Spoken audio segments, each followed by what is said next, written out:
नमस्कार, जन टीवी में आपका स्वागत है। मैं हूं पवन शर्मा और आइए सीधा चलते हैं नई दिल्ली, जहां जयपुर ग्रामीण सांसद राज्यवर्धन सिंह राठौड़ मीडिया से वीसी के जरिए रूबरू हो रहे हैं। पहले सिर्फ ऑपरेशन ग्रीन्स के अंदर सिर्फ टमाटर, प्याज और आलू शामिल था। अब उसके अंदर हर तरह का फ्रूट और वेजिटेबल उसके अंदर शामिल कर दिया गया है।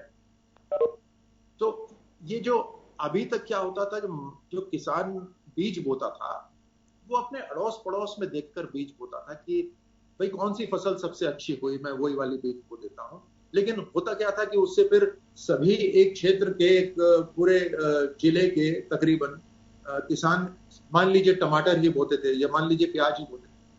अब मार्केट के साथ जोड़ने से मार्केट जिस तरह से इनका जो एंगेजमेंट होगा, वो मार्केट डिसाइड करेगा कि क्या वहां पर कौन सा बीज बोना चाहिए, कौन सी फसल वहां पर लगानी चाहिए। उससे किसानों को बहुत लाभ होने वाला है। प्राइवेट सेक्टर इन्वेस्टमेंट्स है, मिनरल सेक्टर के अंदर, कोल के अंदर उसको खोल दिया गया है ताकि इकोनॉमी एक बार वापस से ऊपर उठे।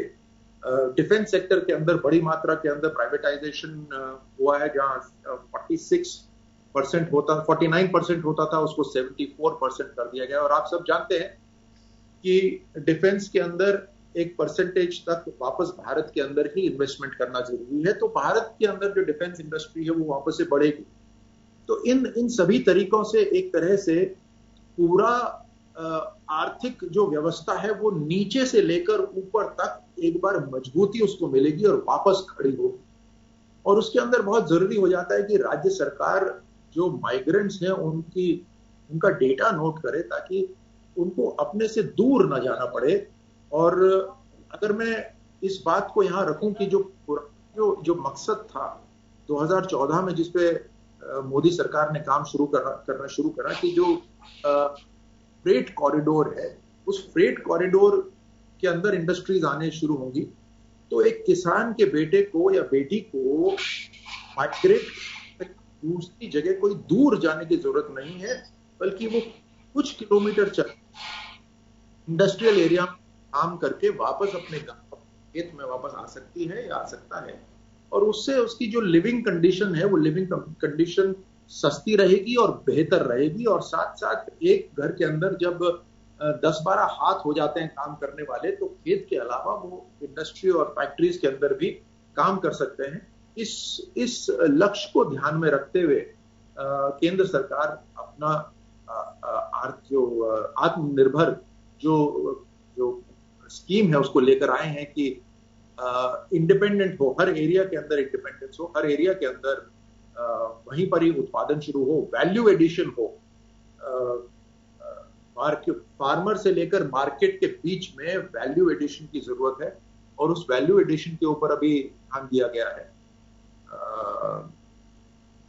बड़ी मात्रा में अभी जो कोविड रिफॉर्म्स है उसके अंदर काम हो रहा है। दवाइयों का जो उसके ऊपर भी फोकस करा जा रहा है कि भारत के अंदर या कहीं पे भी जो इसकी दवाई बने, उस दवाई से भी साइंटिस्ट के साथ लगातार तालमेल चल रहा है।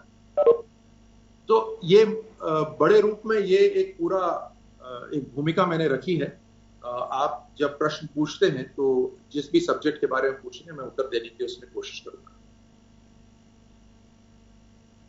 धन्यवाद भाई साहब। अब मैं एक एक करके यहाँ से पत्रकार बंधुओं में से नाम दूंगा और अनम्यूट करूंगा, वैसे वैसे आप प्रश्न पूछें। सबसे पहले बाबूलाल जी धायल, न्यूज 18 से आप अपना सवाल पूछ सकते। सांसद महोदय नमस्कार। नमस्कार, कैसे हैं बाबूलाल जी? ठीक हूँ सर। मेरा सवाल ये है कि पूरी दुनिया में चीन के खिलाफ अभी आक्रोश का माहौल है और भारत की सरकार कोशिश कर रही कि वहाँ जो कंपनियां हैं वो इधर उधर शिफ्ट होंगी, दूसरे देशों में वो मूव कर सकती हैं। वहाँ का जो इन्वेस्टमेंट है वो इंडिया में लाने